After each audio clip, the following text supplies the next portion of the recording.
Halo, salam jumpa pada anak-anakku kelas 11 IPA dan IPS. Pada saat ini kita bertemu kembali dengan mata pelajaran Bahasa Indonesia. Oke, kita lanjutkan materi kita yang sebelumnya kita sudah mempelajari macam-macam teks prosedur.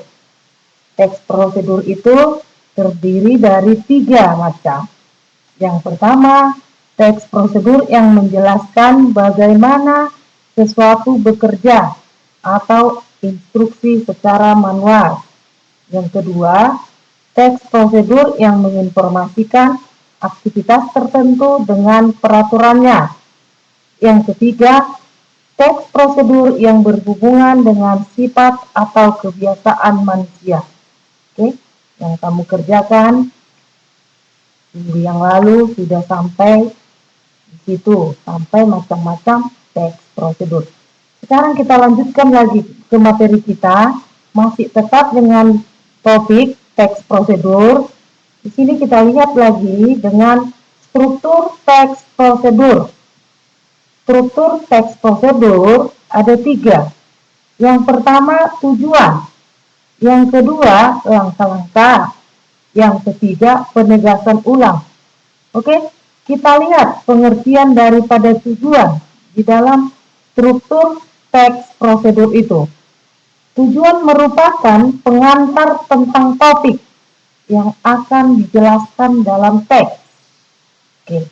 Yang kedua, langkah-langkah. Langkah-langkah berupa perincian petunjuk yang disarankan kepada pembaca terkait dengan topik yang ditentukan. Oke, yang ketiga, penegasan ulang berupa harapan ataupun manfaat apabila petunjuk-petunjuk itu dijalankan dengan baik. Jadi itu yang merupakan struktur daripada teks prosedur. Ada 3. Oke, kita lihat lagi, kita lanjutkan kembali dengan ciri-ciri kebahasaan teks prosedur. Jadi ada ciri-ciri kebahasaannya. Ya, apa saja boleh kita lihat. Yang pertama, sebagai ciri-ciri kebahasaan teks prosedur yang pertama, banyak menggunakan kata kerja perintah atau imperatif. Banyak menggunakan kata kerja perintah atau imperatif. Ya, boleh kamu lihat di buku paket halaman 20. Ya, banyak menggunakan kata-kata kerja perintah atau imperatif. Contohnya, tunjukkan. Itu kan kata perintah, imperatif. Tunjukkan, ambilkan, ceritakan, hindari. Hindari juga kata perintah, hindari. Oke? Jadi, kalau dia berakhiran kan, i atau partikel lah merupakan kata imperatif. Pasti kita diakhiri dengan akhiran kan, pastikan. Itu imperatif. Ya. Hindar. Ya, ini diakhiri dengan akhir kata i, ya, menjadi hindari. Itu juga kata perintah. Oke. Jadi yang pertama yang merupakan ciri-ciri kebahasaan teks prosedur, banyak menggunakan kata kerja perintah. Hindari, gunakan, ambilkan, campurkan. Oke. Yang kedua, banyak menggunakan kata-kata teknis yang berkaitan dengan topik yang dibahas. Banyak menggunakan kata-kata teknis yang berkaitan dengan topik yang dibahas. Oke. Yang ketiga, banyak menggunakan konjungsi. Banyak menggunakan konjungsi atau kata penghubung. Ya, konjungsi kita sama-sama tahu. Konjungsi merupakan kata penghubung, kata sambung. Oke. Yang berikut, banyak menggunakan pernyataan persuasif. Bagaimana yang dikatakan pernyataan persuasif? Persuasif mengajak, ya, mengajak, membujuk. Oke. Yang terakhir, sebagai ciri-ciri kebahasaan teks prosedur, apabila prosedur itu berupa resep dan petunjuk penggunaan alat, akan digunakan gambaran terperinci tentang benda dan alat yang dipakai termasuk ukuran, jumlah, dan warna. Jadi 5 ciri-ciri kebahasan teks prosedur. Ya, boleh kamu lihat di bukumu, buku paket halaman 20. Oke, jadi yang menjadi topik kita pada hari ini, materi kita tadi yang pertama apa? Yang pertama struktur teks prosedur.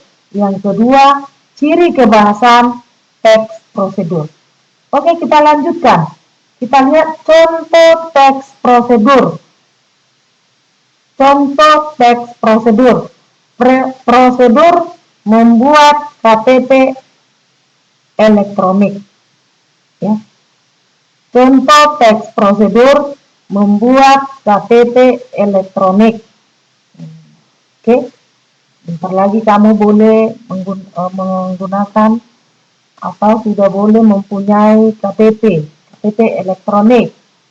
Bagaimana di dalam membuat KTP itu ada prosedurnya. Jadi ini contoh, Ibu berikan sebagai contoh untuk kamu baca, untuk kamu pahami. Oke? Yang pertama, apa yang menjadi prosedurnya? Prosedur membuat KTP elektronik. Apa itu KTP? Dibuat di situ. Itulah dia, kalau di dalam struktur tadi merupakan pembuka. Ya. Oke. Nah, apa syarat-syaratnya ada di situ dan apa tujuan yang ingin dicapai. Oke, kamu lihat contoh teks prosedur. Oke. Tahap ini Ibu mau ya, kamu buatlah kembali di buku catatanmu untuk sebagai tugas hari ini, supaya ada yang kamu baca-baca nantinya, untuk lebih memperkaya pengetahuan kamu tentang teks prosedur itu. Jadi tuliskanlah di buku catatanmu, tadi yang pertama strukturnya, yang kedua ciri kebahasaannya, yang ketiga, contoh teks prosedur. Oke, sampai di sini perjumpaan kita. Di lain waktu kita lanjutkan kembali. Salam sehat, Tuhan Yesus memberkati. Salam.